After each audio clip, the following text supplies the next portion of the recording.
Assalamualaikum warahmatullahi wabarakatuh.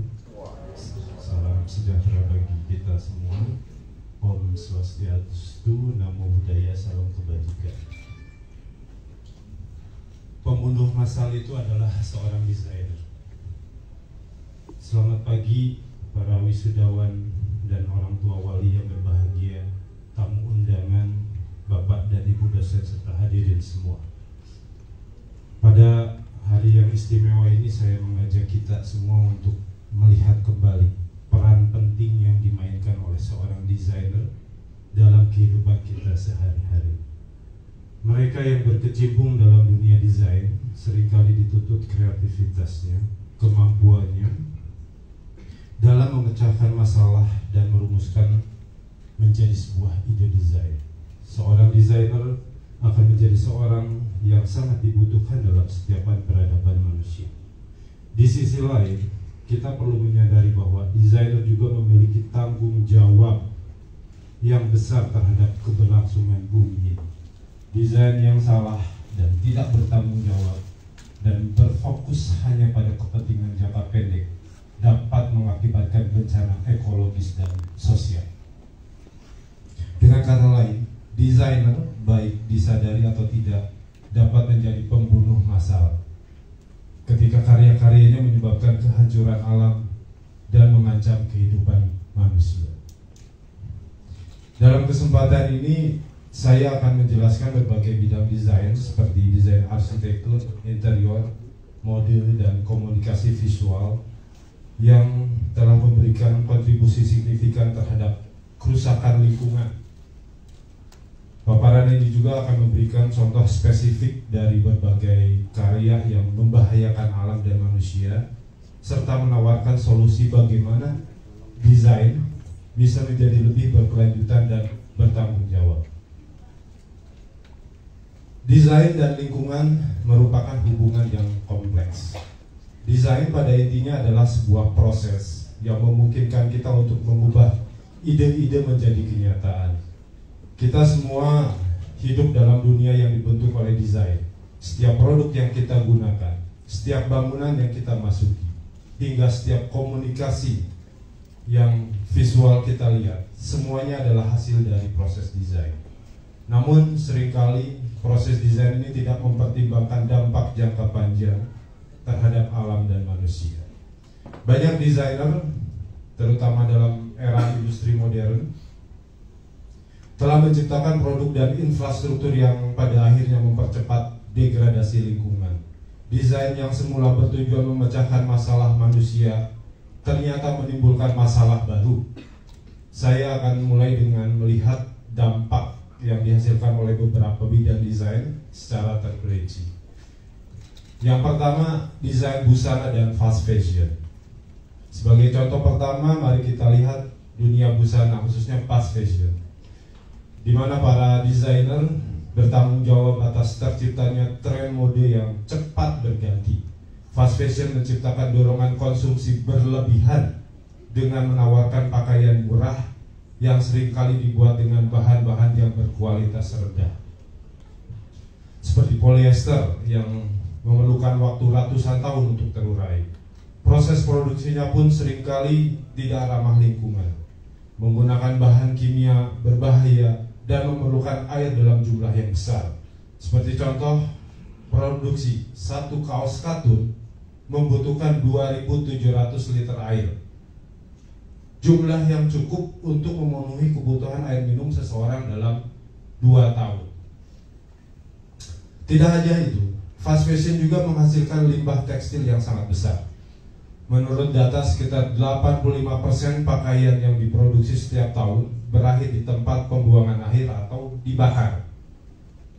Ketika pakaian-pakaian ini dibuang, serat-serat sintetisnya yang seringkali mengandung mikroplastik mencemari lautan kita dan mengancam kehidupan laut.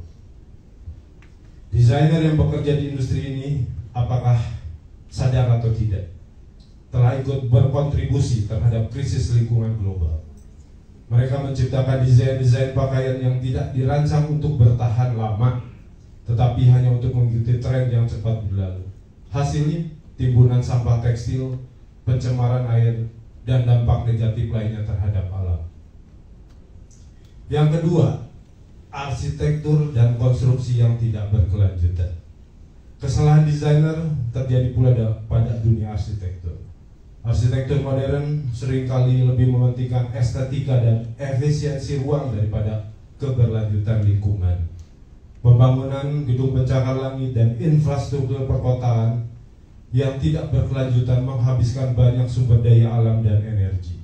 Misalnya, material seperti beton yang banyak digunakan dalam konstruksi modern adalah salah satu penyumbang terbesar emisi karbon dioksida global. Industri semen yang menghasilkan beton bertanggung jawab atas sekitar 8% dari total emisi karbon di dunia.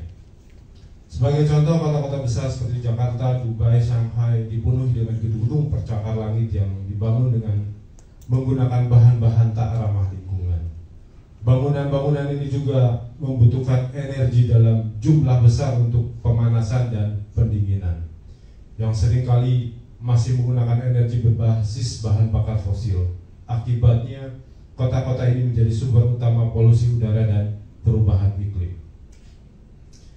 Selain memunculkan polusi karbon saat dibangun, gedung dan bangunan-bangunan lainnya seperti rumah tinggal menambah polusi setelah dibangun.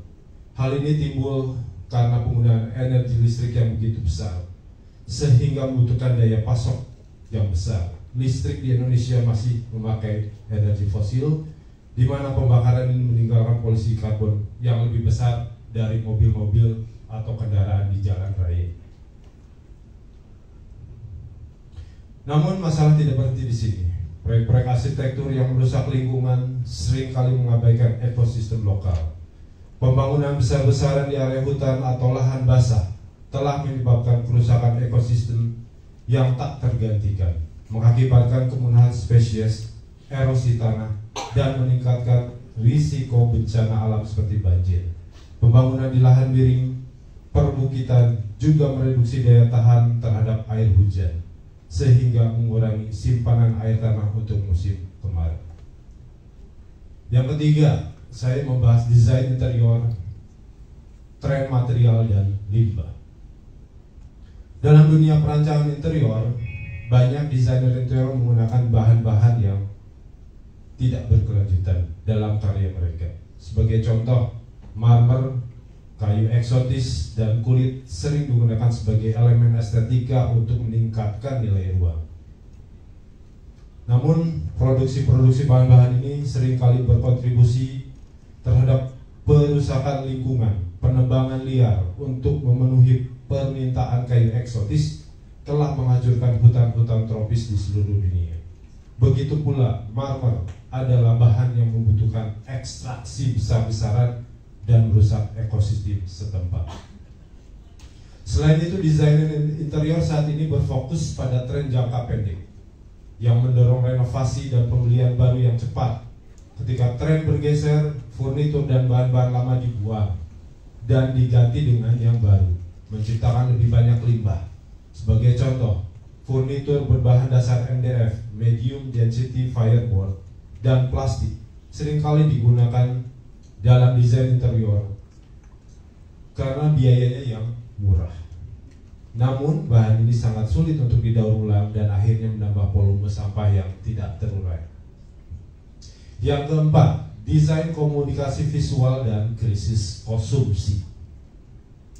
Bidang desain yang juga berperan besar dalam menggerakkan kerusakan lingkungan adalah desain komunikasi visual, atau yang sering kita sebut sebagai desain grafis. Desain grafis bertanggung jawab atas komunikasi yang disebarluaskan melalui iklan, media sosial, dan kampanye pemasaran.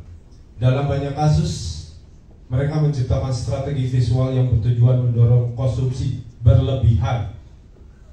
Sebagai contoh, kampanye iklan yang agresif dari perusahaan-perusahaan fast food, produk elektronik, hingga produk mode berkontribusi pada perilaku konsumtif yang berlebihan.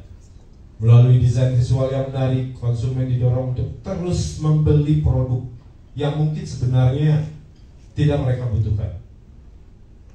Hal ini mengarah pada peningkatan produksi barang secara besar-besaran yang akhirnya menciptakan lebih banyak limbah dan polusi. Selain itu, cetakan-cetakan promosi, brosur, dan iklan-iklan fisik seringkali tidak memperhitungkan dampak lingkungan.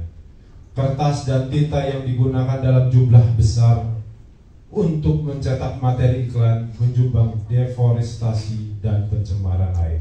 Walaupun kita telah memasuki era digital, jejak karbon yang dihasilkan dari perangkat elektronik yang digunakan untuk mendistribusikan konten visual juga tidak bisa diabaikan. Apa yang harus kita lakukan? Hadirin yang saya hormati, setelah kita menyaksikan berbagai contoh dampak negatif dari desain yang tidak berkelanjutan dan membahayakan kehidupan manusia ke depan, pertanyaannya adalah apa yang bisa kita lakukan? Jawabannya terletak pada perubahan paradigma dalam cara kita mendesain. Desain berkelanjutan kini harus menjadi prioritas utama dalam berbagai bidang kreatif. Sebagai sebuah filosofi yang mengedepankan keseimbangan antara estetika, fungsi, dan dampak lingkungan. Desain berkelanjutan tidak hanya berfokus pada produk akhir, tetapi juga pada proses, material, dan tujuan dari sebuah desain itu sendiri. Pendekatan yang tidak hanya menyelesaikan masalah kebutuhan manusia, tetapi juga memastikan bahwa sumber daya alam yang kita miliki dapat tetap lestari untuk generasi mendatang. Desain yang berkelanjutan menuntut kita untuk mempertimbangkan setiap elemen yang digunakan, mulai dari bahan baku hingga bagaimana produk tersebut akan digunakan, diuraikan, atau didaur ulang.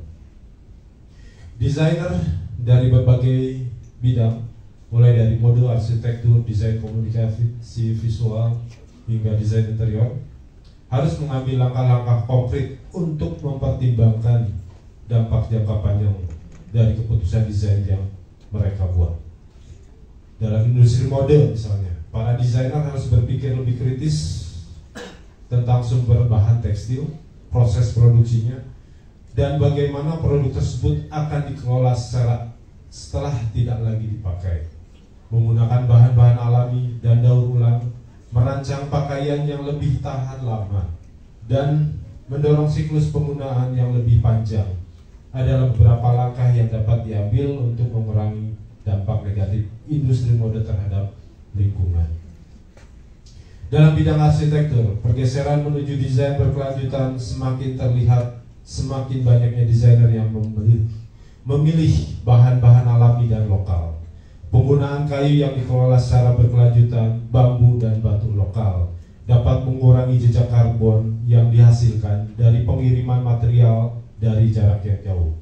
Selain itu, desainer arsitektur semakin banyak yang memanfaatkan teknologi hijau dalam proyek mereka, seperti penggunaan panel surya untuk menghasilkan energi bersih, serta sistem pengelolaan air hujan untuk mengurangi ketergantungan pada sumber air konvensional. Dengan demikian, bangunan tidak hanya menjadi tempat tinggal atau bekerja, tetapi juga berfungsi sebagai alat yang membantu menjaga keseimbangan ekosistem. Lalu desain komunikasi visual juga dapat berkontribusi secara signifikan terhadap keberlanjutan dengan memanfaatkan platform digital dan meminimalkan penggunaan materi cetak yang menghasilkan limbah. Desainer grafis dapat menciptakan kampanye yang lebih ramah lingkungan. Selain itu, memilih tinta berbasis air dan kertas daur ulang ketika harus mencetak materi, serta mendesain kemasan yang efisien dan minimalis juga merupakan bagian dari upaya desain berkelanjutan di bidang komunikasi visual. Desain interior pun perlu memperhatikan siklus hidup dari furnitur dan elemen ruang yang mereka ciptakan. Penggunaan bahan-bahan yang dapat didaur ulang serta memilih furnitur yang multifungsi dan tahan lama dapat membantu mengurangi limbah yang dihasilkan dari renovasi dan pembelian baru. Selain itu, banyak desainer interior yang mulai menggunakan material daur ulang dan bahan-bahan ramah lingkungan seperti kain organik, cat berbahan dasar air, dan kayu daur ulang untuk menciptakan ruang yang tidak hanya estetis tetapi juga mendukung kesehatan ekosistem. Desain berkelanjutan bukan hanya sebuah tren, tetapi sebuah keharusan jika kita ingin menciptakan dunia yang lebih sehat dan layak huni. Desainer dari berbagai bidang ilmu mempunyai tanggung jawab moral untuk memastikan bahwa karya-karya tidak hanya memenuhi kebutuhan hidup saat ini, tetapi juga untuk melindungi sumber daya alam dan generasi mendatang. Dengan memprioritaskan keberlanjutan, desainer dapat menjadi agen perubahan yang membantu menciptakan masa depan yang lebih hijau dan lebih baik. Penutup, ketika kita memahami bahwa desain memegang peran penting dalam menentukan masa depan bumi, kita harus sadar bahwa desainer tidak lagi hanya berfokus pada estetika dan fungsi jangka pendek. Mereka memegang tanggung jawab moral dan ekologis dalam setiap karya yang mereka ciptakan. Desain yang tidak berkelanjutan dan merusak lingkungan pada akhirnya menjadi penyebab bencana ekologis yang akan kita wariskan ke generasi yang mendatang. Maka dari itu kita harus mulai mendorong pergeseran paradigma dalam dunia desain, menjauhi konsumsi berlebihan dan polusi, serta menuju pendekatan yang lebih ramah lingkungan, efisien, dan bertanggung jawab.